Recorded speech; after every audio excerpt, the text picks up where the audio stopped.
Hi, it's Hardware Set, and today I'll show you the Bluetooth connection issues fix on Motorola Razr 70 Plus.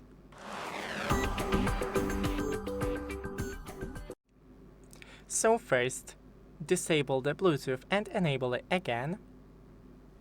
Then go into Bluetooth settings. Click the gear next to your Bluetooth device and forget. After that, wait for it to find the device and try connecting again. Or you can click on pair new device and just search for it yourself, then pair.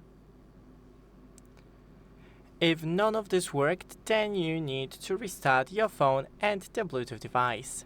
Thanks for watching, don't forget to leave a like and see you in the next one.